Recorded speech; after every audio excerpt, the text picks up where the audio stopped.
De collaborer militairement, il cherche en revanche à collaborer politiquement, quitte à donner des gages économiques à l'Allemagne. Il pense que le redressement de la France est à ce prix.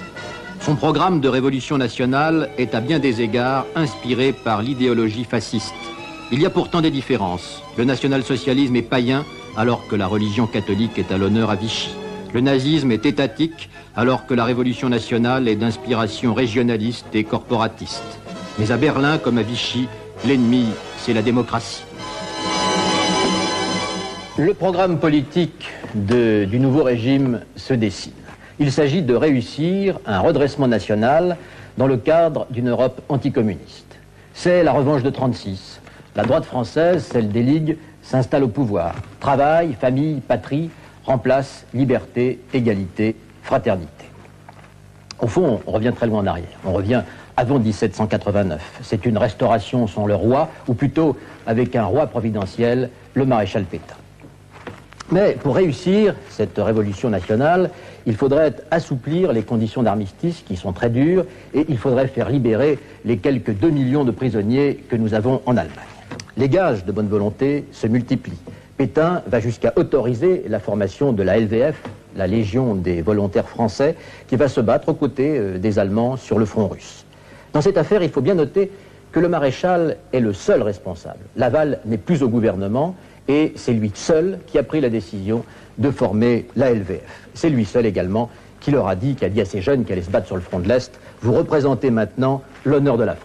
Et quand Laval revient au pouvoir en 1942, imposé par les Allemands, il ne peut bien sûr que se féliciter de cette mesure prise par le maréchal. C'est créé au front. Le front, c'est l'école des hommes. C'est là que l'on voit les tempéraments. On nous dira, oui, mais il y a la politique. Justement, nous sommes des soldats politiques.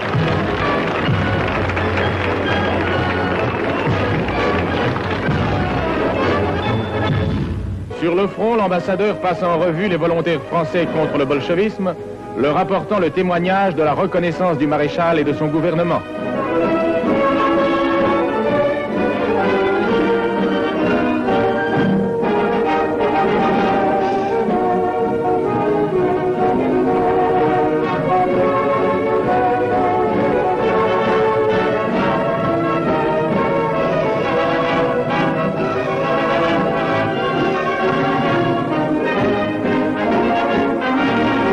Je vous demande donc de dire que ceux qui se battent à l'Est s'y battent pour leur idéal, pour refaire, côte à côte avec la Wehrmacht, une France forte qui sera marquée par une armée nouvelle, une armée jeune, une armée dynamique. Dites seulement aux Français que ceux qui se battent à l'Est sont de vrais Français qui se battent pour leur pays.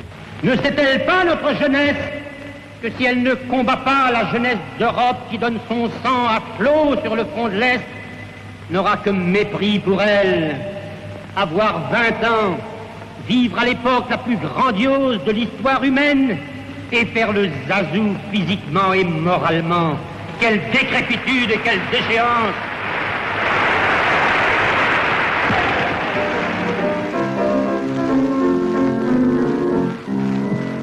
Il n'est pas de plus dur problème que de se nourrir à présent. Et pour se vêtir, quelle peine, pour se chausser, quel contretemps. Lettres, tickets, coupons ou cartes, ce n'est que par vous que j'obtiens. Chemise de sucre, souliers ou tarte, 3 fois hélas, mais quel soutien. Quand je pense au maréchal, tout pour moi renaît soudain. Quand je pense au maréchal, tout m'apparaît clair et sain. Enfin je vis, je respire, je vois la fin de mon mal, et la France me sourire quand je pense au maréchal.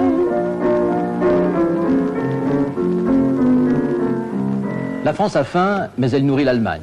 Elle est devenue le principal fournisseur du Reich. Non seulement sa production agricole est amputée, mais certains secteurs de l'industrie travaillent exclusivement pour l'Allemagne. C'est notamment le cas de l'industrie aéronautique et de l'industrie d'armement. Oui, pendant toute la guerre, les Français ont fabriqué des avions et des chars pour l'Allemagne. Mais ça ne suffit pas. Il faut des jeunes pour faire tourner les usines allemandes.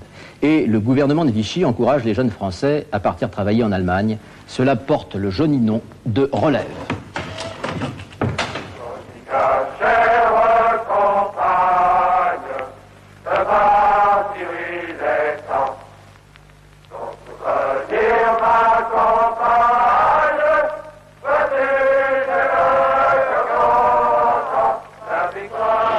À Marseille, M. Lacombe, préfet délégué, vient saluer le départ pour l'Allemagne du 2000e travailleur volontaire.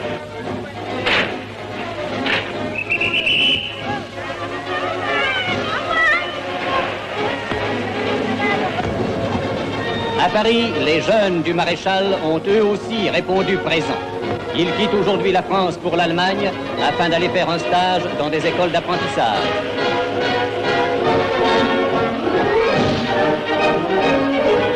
La grande relève est commencée. Grâce à ces départs, des milliers de prisonniers retrouveront leur foyer, leur ferme, leur champ. Après un voyage de plusieurs jours, mobiliser des vieilles classes, pères de famille, enfants de familles nombreuses, paysans de tous les terroirs de France, retrouvent le visage, le sol et l'atmosphère de la patrie.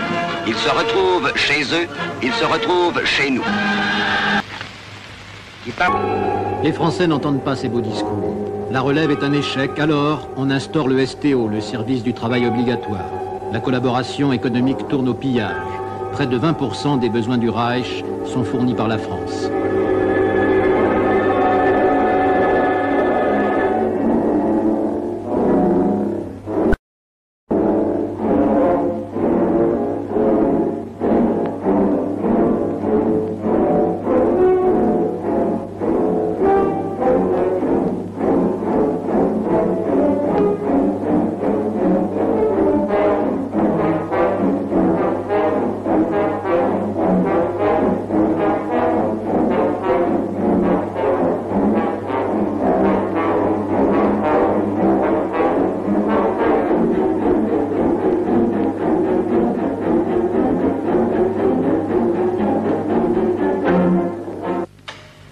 Ces chiffres sont accablants, non pas tellement par le pillage économique qu'ils révèlent, mais par l'absurdité politique qu'ils représentent.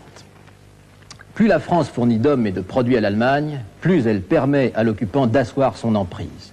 Aux 1,5 millions de prisonniers qui se trouvent en Allemagne, viennent maintenant s'ajouter de nouveaux otages, les 600 000 travailleurs français qui se trouvent dans les usines outre-Rhin. Et l'homme qui incarne cette collaboration, c'est Pierre Laval.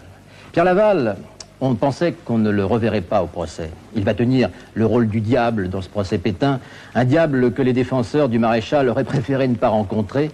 Absent, on pouvait le charger de tous les crimes, mais présent, c'est plus difficile car c'est un redoutable débatteur. Mais en bon diable qu'il était, brusquement, il surgit de sa boîte. Alors qu'on ne l'attendait pas, alors qu'on le croyait en fuite, on apprend soudain, en ce mois d'août 1945, qu'il vient d'être remis aux autorités américaines par le général Franco. Oui, le général Franco. Immédiatement, le gouvernement français le réclame. La livraison, si l'on peut dire, a lieu en Autriche. Regardez ce document. Laval est un homme traqué, un homme aux abois.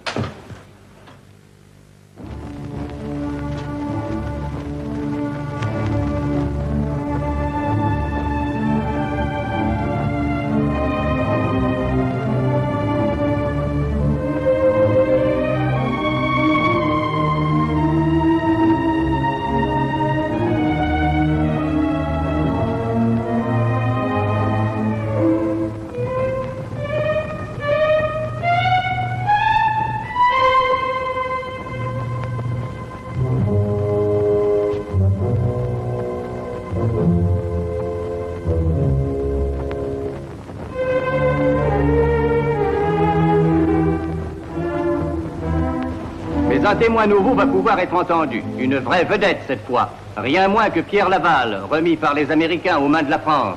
Il y avait longtemps que les Français n'avaient pas revu cette figure sinistre des mauvais jours. Laval... Cette déposition de Laval est sans doute le moment le plus fort et le plus pathétique du procès. Je crois, hein, Frédéric Potcher. Oui, c'est certainement exact. Moi, je me souviens encore de l'entrée de Laval à l'audience. C'était comme un taureau qui arrive dans l'arène, vous savez. Il avait sa cravate blanche qui était un peu grise, comme ça. il avait l'air défait, il avait son veston fripé. Et Izorni a dit une chose très juste, il a dit il est comme un voyageur qui aurait passé la nuit debout en 3e classe. C'était vrai. Et alors il s'est installé à la barre, il a posé sa serviette dans le fauteuil qui était là, puis naturellement sa canne et son chapeau, il ne quitte jamais sa canne et son chapeau, et il a commencé à parler. Au début, il ne savait pas très bien comment s'en tirer, parce qu'il sentait une atmosphère d'hostilité épouvantable.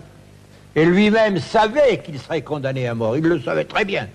D'ailleurs, son procès, c'est une autre histoire, mais je le dis en passant, son procès a été une honte. Enfin, revenons à Laval, au procès de Pétain. Alors, il est là, et puis il parle, et les 3 premières minutes, il est un peu désorienté. Mais son assurance revient, et pendant 3 heures, il va être extraordinaire de précision, de netteté, et en même temps agréable à écouter. Alors on lui parle de toutes sortes de choses, et à la fin on lui parle de Montoire, évidemment. Et je trouve que ça c'est très important. Et Laval dit en parlant de Pétain, « Mais je ne l'ai pas emmené de force. Il a accédé au désir du chancelier Hitler de le rencontrer. Il a accédé à ce désir sans difficulté. » Et Laval ajoute, « Il n'a pas songé à me dire, je refuse d'aller à Montoire, un temps. » Et sur quoi Laval dit, « Moi, je n'ai aucune responsabilité dans la guerre. » Voilà Laval. Essayons d'oublier Laval maintenant. Essayons d'oublier son rôle de mauvais génie du maréchal pour essayer de nous occuper de Pétain et de Pétain seul. Il est un moment, en effet, dans l'histoire de la collaboration où tout est encore possible. Ce moment, c'est 1942. Il est clair maintenant que la collaboration est un échec total. Il est clair également que le rapport de force s'est déplacé en faveur des Alliés. Que va faire Pétain? Va-t-il réagir? Va-t-il avoir un sursaut en apprenant que les Alliés débarquent en Afrique du Nord? Eh bien, regardez.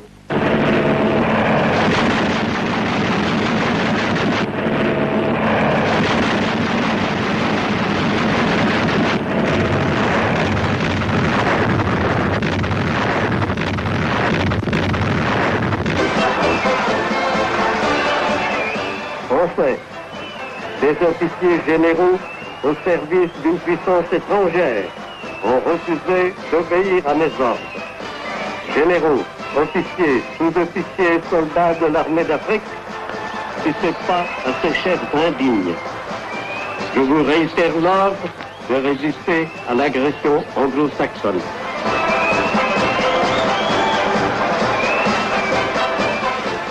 Certains dans votre pays se demandent si nous tenterons quelque chose pour reprendre nos possessions. Qu'ils sachent que si la France le pouvait, nous prendrions de Gaulle à la gorge. Ce 8 novembre 1942, le maréchal n'a toujours pas compris. Admettons qu'il ait eu un sursaut d'orgueil et qu'il ait pensé que son devoir de chef de l'État français était de donner l'ordre aux troupes d'Afrique du Nord de tirer sur les envahisseurs, comme il les appelait, anglo-américains. Mais quelques jours plus tard, le 11 novembre 1942, quand les troupes allemandes franchissent la ligne de démarcation en violation des accords d'armistice, alors pourquoi ne donne-t-il pas l'ordre aux troupes de résister? Eh bien, c'était inutile, direz-vous. Admettons encore. Pourquoi, alors, n'est-il pas parti à ce moment-là? Je vais vous raconter une petite histoire. Ce matin-là, à 8 heures du matin, une scène dramatique se déroule dans son bureau à Vichy. Le général Weygand entre sans frapper, blanc de rage. « Monsieur le maréchal, dit-il, il faut protester contre cette invasion. Mieux, il faut partir pour Alger. » Le maréchal hésite. Il n'ose pas partir. Il ne partira pas. Il vient de manquer son dernier rendez-vous avec l'histoire et peut-être vient-il de perdre son honneur. Quant à la France, 16 jours plus tard, elle perdra sa flotte, sa plus belle flotte depuis les rois. À partir de ce moment-là, Pétain n'a plus rien. Le régime de Vichy n'est plus qu'une fiction. Il n'y a plus ni empire, ni territoire national. Alors, que faire dans cette situation? Eh bien, Pétain et Laval, c'est le moment qu'ils choisissent pour demander à Hitler la collaboration totale. Et une fois de plus, Hitler repousse la proposition du pied. À quoi bon collaborer avec un pays qui n'existe plus? Désormais, Pétain ne sera plus qu'un fantôme, un vieillard qui se lamentera de discours en discours sur les malheurs de son pays.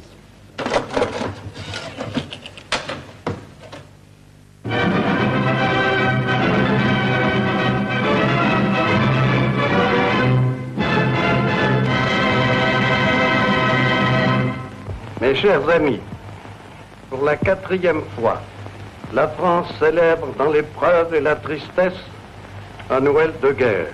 Noël, fête de la nativité, et la mort plane sur le monde entier. Et la France subit chaque jour l'épreuve cruelle de nouveaux crimes et l'immense misère des bombardements, sous lesquels nos villes s'écroulent, jetant sur les routes ceux qui ont échappé au massacre. Malgré tant de désastres, je garde ma foi dans l'avenir de la France. Mais je vous supplie, Français, de renoncer aux stériles discussions des vaines rivalités, aux haines mortelles. Dans le malheur qui nous accable, tendons-nous des mains fraternelles. Vous connaissez maintenant les éléments les plus importants du dossier de la collaboration. Vous avez pu regarder notamment tous les documents d'époque que j'ai pu rassembler. Vous avez pu regarder les reportages tournés entre 1940 et 1944. Vous avez pu entendre les discours marquants de cette époque. Vous avez pu également entendre les commentaires de l'époque qui sont importants. Et maintenant, je crois qu'il est temps de reposer la question clé de ce procès, le sens de la collaboration. Y a-t-il eu, pour le maréchal Pétain, double jeu? C'est une question que je vais poser maintenant à deux acteurs de cette époque, deux hommes qui ont vécu ce drame, chacun dans un camp différent. Il y a Roger Stéphane, qui est écrivain et journaliste, qui est résistant, qui a été l'un des fondateurs du mouvement Combat, et il y a monsieur Robert Descubes, qui est un ancien avocat, qui a été le secrétaire général de l'Association pour la défense de la mémoire du maréchal Pétain, et qui, dès 1943, c'est important, a créé en zone occupée l'Association des Amis du maréchal Pétain. Alors, messieurs, je vous pose la question, y a-t-il eu, oui ou non, double jeu? Je crois pouvoir répondre d'emblée. Et il n'y a pas eu double jeu du maréchal Pétain, il y a eu un jeu unique, le jeu de la France, le jeu des intérêts français, le jeu de la protection des Français. C'est peut-être déjà un mot qu'on pourrait discuter. Il y a eu drame. S'il n'y avait pas eu le maréchal Pétain, sa gloire, le souvenir de Verdun, il y aurait eu un Gauleiter ou des hommes de main comme Laval, de Rieux, tutti quanti et Darnan. Mais il n'aurait pas berné la France.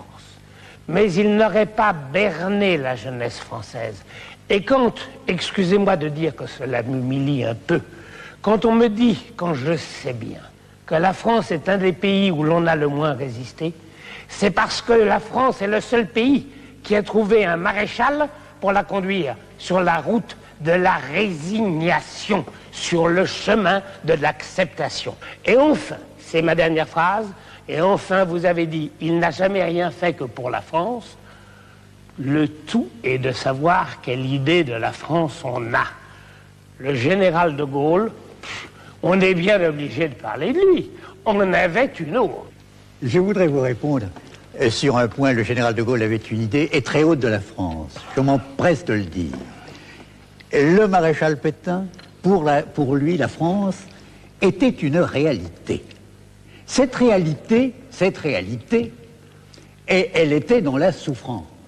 Et lorsque le maréchal Pétain, qui ne veut pas que cette collaboration, justement, soit menée dans une mesure et d'une façon telle qu'elle est inadmissible, et je parle sur le plan économique, car sur le plan militaire, il n'en a jamais été question. Que fait-il? Il renvoie Laval le 13 décembre. Vous savez dans quelles conditions?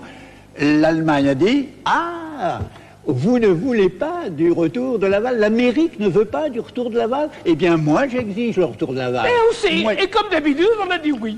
Et comme d'habitude, on s'est couché. Et Corrier, et monsieur, voyons, j'ai parlé de réalité, il s'agit de réalisme. Coucher, comment coucher? Coucher, on a pris un ministre. Et on a pris un ministre dont on fait le dauphin. Attention, le maréchal a toujours, et surtout à partir de 1942, a fait des batailles de recul. Savez-vous, mais oui, c'est tout ce qu'il sait faire, c'est reculer. Mais vous avez parlé du général de Gaulle. Reculer, oui, reculer, on pourrait dire pour mieux sauter. Reculer pour mieux sauver. Car si le maréchal était parti en 1942, moi j'ai pensé qu'avec le général de Gaulle, je me permets de le dire, le général de Gaulle disait à Rémy, Il me l'a répété souvent. Rémy, qui n'aurait pas été d'accord sur ce que vous disiez tout à l'heure. Si la France a si peu... J'ai très bien connu Rémy, si je n'étais pas d'accord avec lui. Si la France a si peu résisté, mais si la France a résisté, mais la France du général de Gaulle a résisté à l'extérieur, et la France du maréchal Pétain a résisté à l'intérieur. Mais enfin, pensez à quelqu'un qui a fait le quart du 10e de la moitié de ce qu'a fait le maréchal Pétain, et qui s'appelait le roi, et qui s'appelait le roi des Belges. Et qui a été détrôné. Léopold a été détrôné parce qu'il n'a pas été résistant. La reine de Hollande est partie de Hollande. Le roi de Norvège est parti de Norvège. Le roi de Danemark est resté et a porté l'étoile jaune. Il n'y a qu'une personne qui ait mis tous ses doigts, tous ses mains, tous ses bras dans l'engrenage et qui a induit une nation en erreur. Il n'y a qu'une personne qui l'ait fait, et je dirais que puisqu'il a dit que l'histoire le jugera, l'histoire lui comptabilisera à lui. Oui. Les déportations, les supplices, les dénonciations, car on n'aurait pas dénoncé directement à un Allemand, on dénonçait à des gendarmes de Vichy. Le maréchal. Est-ce qu'il y a besoin d'un maréchal de France pour se non, mais il ne déshonorer s'agit pas de ça. et pour faire la politique du moindre mal? Il s'agit de savoir ce qui a été Mais sauvé. laissez cette politique de Maquignon à Laval. Mais non, il a fait. Il n'y a pas besoin d'un maréchal de France. Mais monsieur, il a fait la politique du moindre mal quand on ne peut pas faire la politique du plus grand bien. Et on ne peut pas faire la politique du plus grand bien quand on a été battu. Si je comprends bien, M. Descubes dit il n'y a jamais eu de double jeu, il n'a fait que le jeu de la France, et vous dites il n'y a jamais eu de double jeu, il a fait le jeu de l'Allemagne. Il a fait le jeu du défaitisme. Je ne veux pas dire de l'Allemagne, c'est pas un traître à l'Allemagne, c'est un vieux.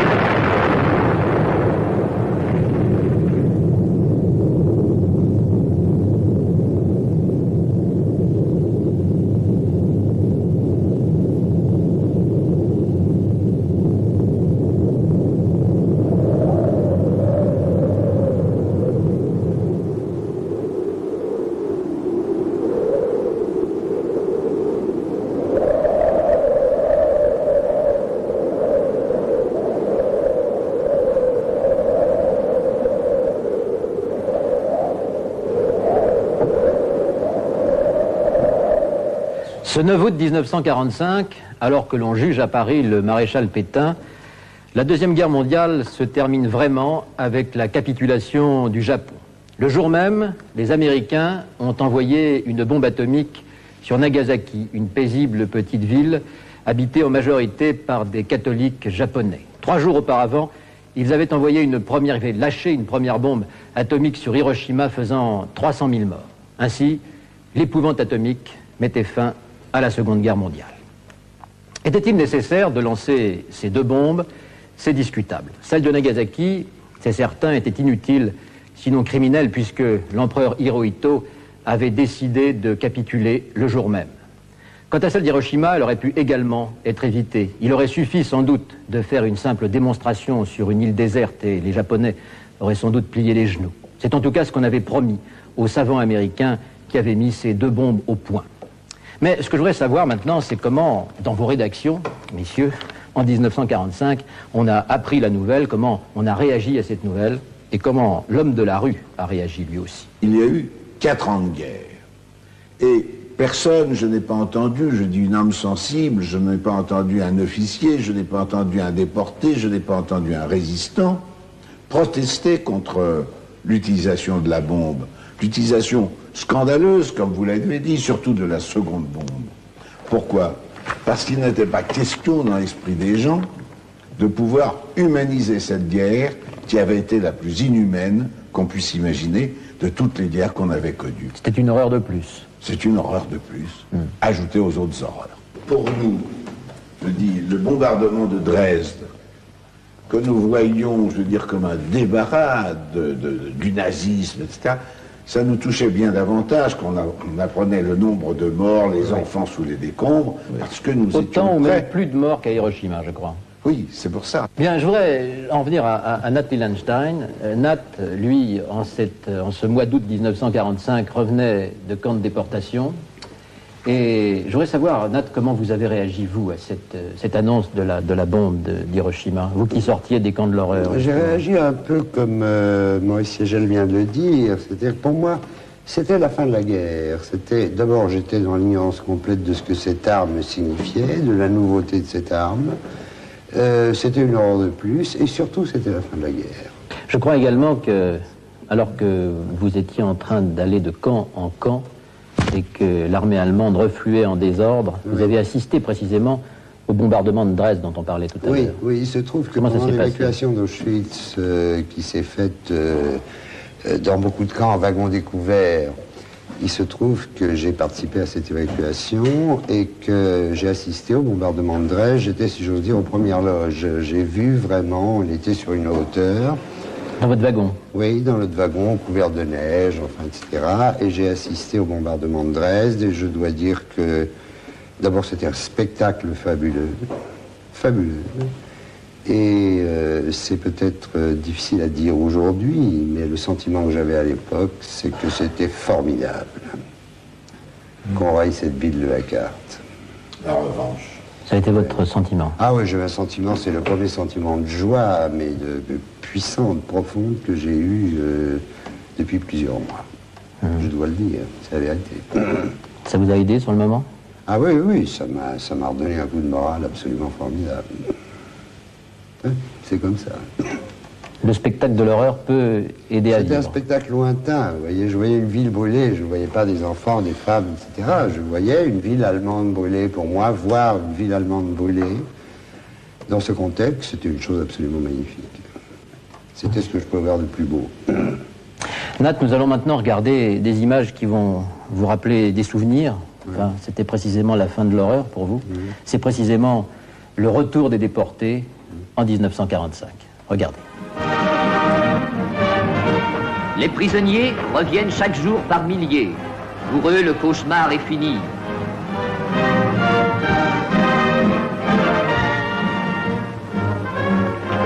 Aujourd'hui, des visages de femmes remplacent l'horizon des barbelés.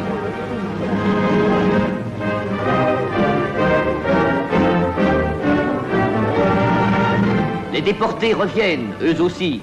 Ces Français, parce qu'ils ont été les premiers résistants, parce qu'ils ont dit non à l'occupant, parce qu'ils ont maintenu la France, ont été jetés dans des camps qui étaient des bagnes, dans des bagnes qui étaient déjà des cimetières. Revêtus encore de leur livret de forçat, ils retrouvent la vie dans une France libre pour laquelle ils ont sacrifié leur propre liberté.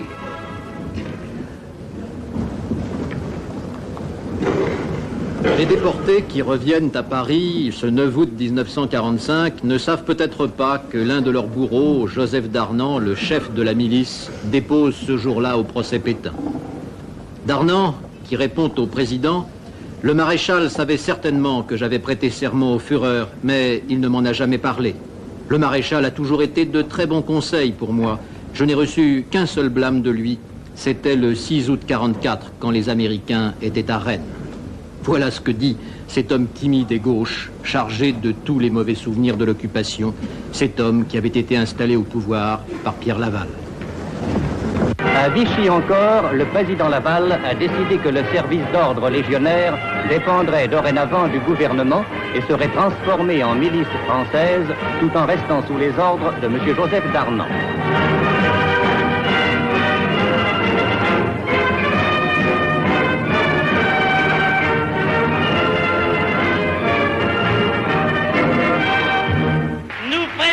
Quant à nous, mourir que de subir le triomphe d'Israël.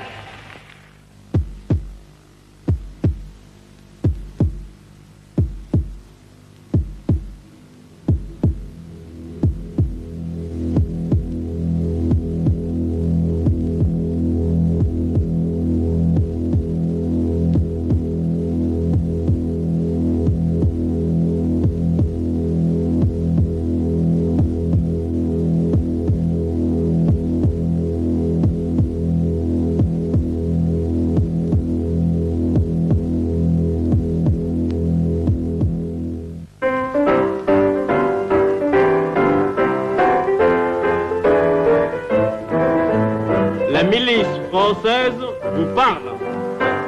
Aucun Français n'est libre de livrer son pays au désarroi, au désordre, à la révolution. La milice n'a d'autres adversaires à combattre que les ennemis du pays, saboteurs de la politique du maréchal et de son gouvernement. gaullistes provoquant et communistes leurs alliés. Ami, entends-tu le vol noir des corbeaux sur les plaines? Ami, entends-tu les cris? Excités par des propagandes étrangères, un trop grand nombre de ces enfants se sont livrés aux maîtres sans scrupules, qui font régner chez nous un climat avant-coureur des pires désordres. On n'est pas le prix du sang et des larmes. Montez de la mine, descendez des collines, camarades. Sortez de la paille, les fusils, la mitraille, les grenades. Jeunes gens qui brûlez du désir de servir, les voix qui vous prêtent la désobéissance ne sont pas des voix françaises. Et à votre heure, attention à ton fardeau dynamite. Beaucoup de ces résistants qui ont été arrêtés par la milice se sont bien évidemment retrouvés dans les camps de déportation. Je crois d'ailleurs, Nat, que vous êtes un de ceux-là. Hein. Vous avez été arrêté en tant que résistant. En tant que résistant et en tant que juif. Les deux. Les deux. Oui. Vous avez été arrêté une première beaucoup, fois. Oui. Vous avez été arrêté 2 fois d'ailleurs. Oui, j'ai été arrêté le 16 juillet 42, je me suis évadé du Vélodrome d'hiver, mais j'ai été repris dans la région de Grenoble en juillet 44. C'est-à-dire que vous êtes un des rares rescapés du Veldiv. Oui, oui, ça oui. Je crois qu'il y en a très peu. Oui, il y en a 3 ou 4. 3 ou 4. Oui. Vous étiez tout gamin à ce moment-là? Enfin, gamin, j'avais 16 ans. 16 ans. Et 15. Vous avez réussi à échapper aux gendarmes français qui gardaient le Veldiv. Oui, à la porte du Vélodrome d'hiver. C'est ma mère qui m'a poussé. Et elle, je ne l'ai plus jamais revue. Et puis alors j'ai été arrêté une deuxième fois à Grenoble en juillet 44. Bon, enfin, Grenoble, Lyon, Fort-Montluc, puis Auschwitz, Dachau, etc. Plus quelques petits camps annexes. Et vous avez été arrêté les 2 fois par des Français? Non, la deuxième fois, c'est les Allemands. En zone... C'est la Wehrmacht. Oui, c'était la Wehrmacht. Ouais. Et alors, ce 9 août 1945, Nat, vous êtes de retour à Paris. Oui. Et curieusement, parce que ça m'a beaucoup frappé, curieusement, en revenant des camps de la mort, comme on les appelait, vous allez au procès Pétain. Pourquoi? Moi, je sais pas, je trouve pas ça curieux du tout. J'avais envie de voir, de les voir, j'avais envie de les... Potcher a très bien décrit tout à l'heure l'atmosphère qui régnait dans la salle. Je me rappelle la chaleur qui régnait dans la salle, quelque chose d'absolument épouvantable. On a été serrés comme des... J'avais Pétain, je sais pas, à 3 mètres de moi. C'était le jour de la déposition de Laval. Et je dois dire que de voir Pétain et Laval comme ça devant moi, je n'ai même pas entendu. Pétain ne disait rien.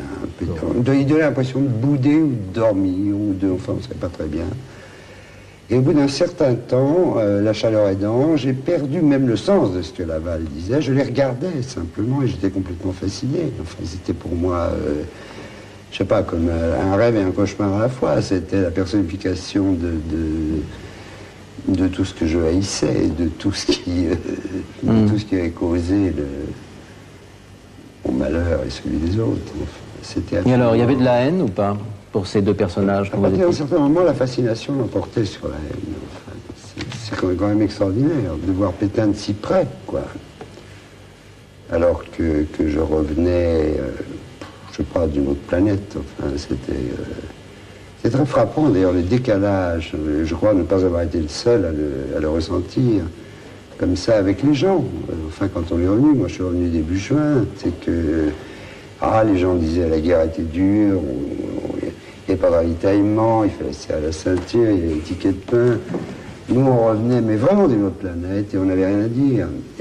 Parce que c'était pas communicable, parce que c'était trop loin. Ce que les gens disaient et ce qu'on savait, nous, c'était trop loin l'un de l'autre, quoi.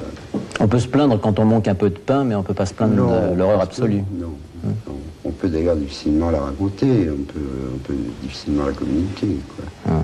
Mais non, parce qu'il y avait beaucoup de joie dans l'air, et une joie évidemment que je partageais, puisque je m'en étais tiré, j'étais donc... enfin, ça tenait quand même un petit peu du miracle, enfin, et puis c'était l'été, et puis c'était formidable, et puis il y avait les Américains, et puis il y avait les filles, enfin on commençait à revivre, j'étais très jeune, mais... si j'ai le souvenir d'un garçon de la 2e DB dans le métro un jour, qui, voyant ma figure, enfin, etc., a compris ce que j'étais, et qui m'a dit, tiens, prends ce flingue, il a pris un revolver, et certains, comme tu veux, comme ça. Mais enfin, c'était plutôt une exception. D'une manière générale, on passait un peu comme des fantômes, mais je crois qu'il n'y avait pas de communication possible entre nous et le reste de la population. Ça ne vous a pas frappé, Nat, qu'on ait si peu parlé du problème juif au procès Pétain? Je ne savais pas qu'on en avait peu parlé, parce que je n'ai pas lu les comptes rendus intégraux. Non, je ne savais pas. Moi, j'ai quand même été très frappé, je ne sais pas ce que vous en pensez, mais très frappé par le fait que précisément on ne parle pas du problème juif, ou pratiquement pas du problème juif à ce procès. Moi, je me demande, je vous dirais que j'ai peut-être mauvais esprit, si au fond, on n'a pas parlé du problème juif, parce qu'au fond, les gendarmes, les policiers qui gardaient les entrées du palais de justice, c'était ceux-là même qui avaient fait la rafle du Veldiv, où Nat a été ramassé. Je me demande si on n'a pas hésité à se faire un procès à soi-même, là, quelque part, au-delà de Pétain. Je crois qu'il y avait un tabou. Il y avait un tabou. Ah oui, il y avait ça. C'est d'autant qu'ils avaient la fourragère rouge. Et pourtant, c'était les mêmes, hein, souvent. Mais bien sûr que c'était les mêmes. Moi, je les ai vus opérer rue de la Santé. Bien sûr. Bien, puisque ce dossier... Ce dossier sur la question juive n'a pas été versé, n'a pas été ouvert au procès. Moi, je vous propose quand même, malgré tout, de le rouvrir, et de le rouvrir avec la propagande de l'époque qui parle, je crois, mieux que n'importe qui sur la façon dont Vichy a traité le problème juif. Regardez. La question ne se poserait pas si, par exemple, les Juifs avaient la peau bleue. Mais ce n'est pas le cas. Il faut donc qu'on puisse les reconnaître. Eh bien, on leur impose l'étoile de Sion.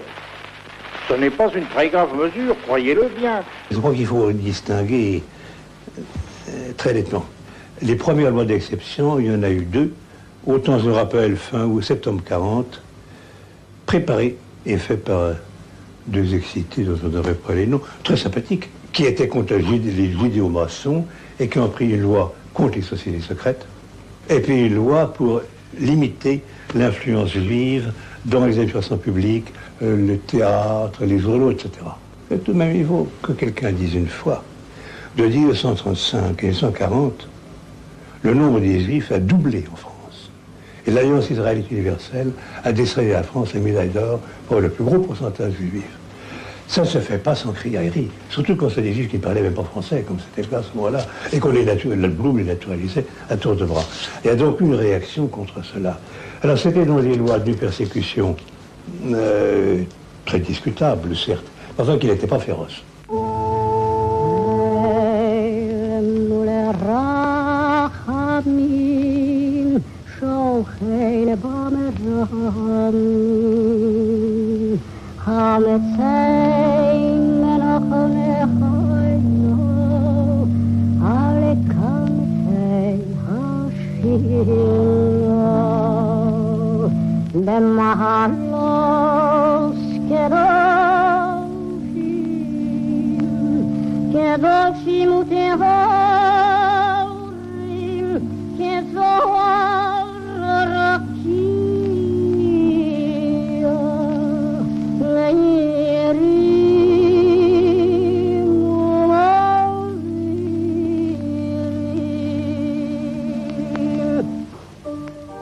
Les images qu'on vient de voir, je crois, se passent de commentaires. On ne peut pas commenter, on ne peut pas se poser de questions sur l'horreur nazie. Je crois même qu'on n'a pas le droit de se poser de questions. C'est malheureusement une évidence. Mais dans le cadre de ce procès, je crois qu'on peut se poser, en revanche, la question de la responsabilité personnelle du maréchal Pétain dans la question des Juifs. S'est-il opposé à leur déportation ou l'a-t-il favorisé? Connaissait-il le sort de ceux qui étaient déportés en Allemagne? Bref, était-il personnellement responsable? C'est la question que je vais poser maintenant à deux avocats. Serge Klasfeld, qui est avocat, historien et président des fils et filles de déportés juifs de France. Et puis Georges Wagner, qui est avocat, et qui est avocat notamment de M. Le Pen. Je vais donc vous demander, messieurs, je vous repose la question, Pétain est-il responsable dans le problème juif? Mais bien entendu, il est responsable, puisqu'il incarne le régime de Vichy et que toutes les lois qui ont été prises contre les Juifs portent d'abord, nous, maréchal de France.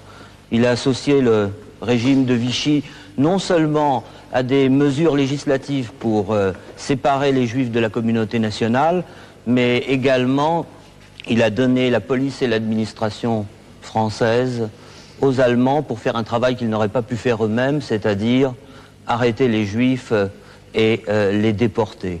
Je crois que c'est l'essentiel, disons, de la responsabilité de Pétain. Quant à savoir s'il prenait part lui-même, ce qu'il pensait lui-même, ça il faut sonder les âmes. Et nous ne sommes pas là pour sonder les âmes, mais il était chef de l'État français de 1940 à 1944, et en cela il est responsable. La grande iniquité qui se poursuit depuis 40 ans, c'est de vouloir systématiquement confondre ce qui a été fait, ce qui a été voulu, ce qui a été perpétré par les Allemands, d'une part, et d'autre part, ce qui a été fait par le maréchal Pétain à Vichy. Par le régime de Vichy. Par le régime de Vichy. Eh bien, les premières mesures allemandes sont beaucoup plus douces que les mesures françaises. Oui, écoutez. Ben, parlons du statut des Juifs. Je vous en prie. Parlons du statut des Juifs. Je parle du statut des Juifs et je le connais. Eh bien, il n'est pas imposé du tout par les Juifs. Allemands. Il n'est pas du tout imposé par les Allemands. Il n'est pas imposé par les Allemands parce qu'il est très différent. Il est différent, il est plus dur. Il n'est pas plus dur. Mais bien entendu qu'il est plus dur. C'est parfaitement inexact. Vichy ose mettre le caractère racial juif, de race juive, alors que les Allemands parlent de religion juive. On a l'impression qu'avec vous, je vais vous dire une chose qui paraît très dure, mais que vous êtes finalement plus sévère et que à l'égard des Français qu'à l'égard des Allemands. Eh bien, écoutez, on a l'impression que finalement, vous trouvez plus de nazis en France qu'il n'y en a eu en Allemagne. Que vous oubliez quand même une chose essentielle, que le nazisme est une invention et c'est le fils naturel ou légitime, je ne sais comme vous voudrez. Mais on peut avoir du ressentiment, on peut avoir du ressentiment. Et que par conséquent, on peut avoir du ressentiment envers les traîtres et ceux qui ont déshonoré son pays. Il faut considérer. Personne n'a accusé Vichy d'avoir voulu tuer l'ensemble des Juifs. On accuse Vichy d'avoir été le complice déshonorant et déshonoré des Allemands et de leur avoir donné les moyens matériels, c'est-à-dire la police et l'administration. Vous êtes juriste, vous savez que complice, c'est condamné comme l'auteur lui-même. Alors, choisissez, est-ce que vous pensez qu'ils sont aussi coupables que ceux qui décident? À la fin de la guerre, on fusille par exemple les traîtres, beaucoup plus que ceux qui sont en face. En face, par exemple, en Allemagne, les gens que j'ai fait condamner en Allemagne, comme Lischka, ils étaient entrés à 25 ans dans la Gestapo. Ils avaient 10 ans de Gestapo derrière eux. C'était des tueurs habitués à vouloir tuer, à vouloir éliminer telle ou telle catégorie d'ennemis politiques du Reich. Mais en face, il y avait des gens qui sont encore plus méprisables, c'est-à-dire des gens élevés dans la tradition républicaine, des gens comme Bousquet, comme Laval, comme Pétain, des gens qui ont donné leur appui au plan en face, au plan allemand, parce que pour eux ça représentait des avantages pour la France,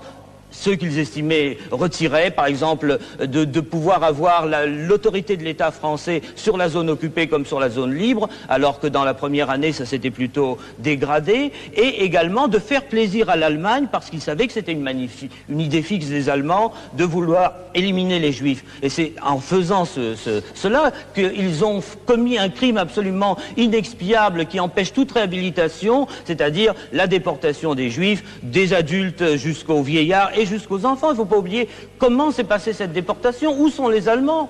La rafle du Veldiv, il n'y a pas d'Allemands. La rafle du Veldiv, il n'y a pas d'Allemands. Premièrement, lorsque se produisent ces événements de juillet 1942 dont vous parlez, est-ce que vous pensez d'abord, il est vrai que la police française intervient et qu'elle arrête des Juifs étrangers, c'est vrai. Mais à la suite d'une négociation, des Juifs français à la suite également. d'une négociation dans laquelle Laval s'efforce de minimiser, si je puis dire, vous savez, certainement, qu'à Vichy, on a minimisé, on a prétendu qu'il y avait 14 000 Juifs étrangers alors qu'il y en avait 52 000. Minimiser quoi? Minimiser le nombre. Monsieur Wagner, il n'y avait pas d'Allemands pour arrêter les Juifs. Est-ce que vous pouvez comprendre cela dans votre camp? Il n'y avait pas d'Allemands, il n'y en avait pas. Il y avait 2500 Allemands dans toute la France, 2500 membres de la Gestapo. Au mois d'août 42, l'armée allemande refuse les escortes de Juifs parce qu'ils voient qu'on va tuer des familles entières et qu'ils ne sont pas prêts, l'armée allemande en France, à faire cela. Il n'y a pas d'Allemands, donc on peut refuser tout. En refusant tout, on sauve les uns et on sauve les autres. C'est ce qui n'a pas été fait. Absolument pas. Il est très beau de reconstituer l'histoire dans des décors de carton. Mais il n'y a pas de décors de carton, il y a les documents. Il y a les documents. C'est ce que vous faites. Mais pas du tout. C'est ce que vous faites. Mais pas du tout. Il n'y a pas d'Allemands pour arrêter les Juifs. Vous oubliez. Et même s'il y avait des Allemands pour arrêter les Juifs, ils devaient le faire eux-mêmes. On ne doit pas accepter que les enfants soient arrêtés par la police française régulière. Il y a 2 millions de Français prisonniers en Allemagne. Mais ils sont traités normalement selon les conventions de Genève. Ce sont des otages. Ce sont des otages de quoi? On n'a jamais tué les prisonniers français. On n'a jamais tué les prisonniers. On n'a jamais fusillé. On n'a jamais fusillé les prisonniers américains ni anglais. C'est un combat défensif qu'on mène, parce que si on laissait les choses aller sans qu'il y ait les documents, sans qu'il y ait les certitudes historiques, eh bien la réhabilitation de Pétain serait possible. Et c'est justement par des travaux qui sont collectifs, par des travaux d'historiens dans le monde entier qu'il n'y aura pas de réhabilitation. Ces travaux font apparaître que dans une situation inhumaine, ce vieillard, on est allé chercher alors que tout le monde fuyait et que tout le monde tremblait, inhumaine a à quel été point de le vue? bouclier, c'est le général de Gaulle lui-même qui l'a dit un jour, le bouclier indispensable, et que véritablement, c'est un mot de Lustenau, Laco, à son procès, il y a quelque chose de scandaleux. Depuis 40 ans de voir refiler à ce vieillard, de la part de ceux qui ont commis les véritables fautes, l'ardoise de toutes leurs erreurs. Ce n'est pas une ardoise de toutes les erreurs qu'on lui refile, c'est la responsabilité normale d'un chef d'État dont le régime a commis des crimes, et des crimes qui sont graves, et des crimes qui sont parmi vraiment les plus noirs de l'histoire de France, c'est-à-dire la déportation, l'arrestation par la police du pays, par la police française, et les Français en rougissent encore, de milliers d'enfants envoyés vers un sort absolument inhumain. Eux, c'est leur sort qui était inhumain, c'est pas le sort du maréchal Pétain, c'est leur sort dans des wagons, traverser l'Europe, être reçu par des chiens policiers, être jeté dans des chambres à gaz ou dans des fosses incandescentes, c'est ça qui était le sort de ces enfants. Ce qu'au demeurant, personne ne savait à l'époque. Le procès s'achève. Pétain est-il coupable? Quel sera le sort?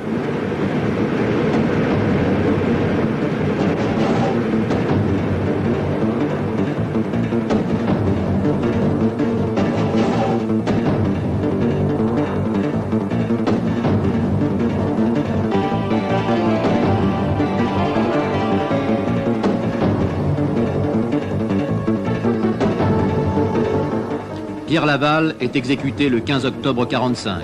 Il tente de se suicider, on le ranime pour le fusiller. Joseph Darnan est passé par les armes le 10 octobre 1945 au fort de Châtillon. De Brinon, enfin, est fusillé à son tour le 15 avril 1947.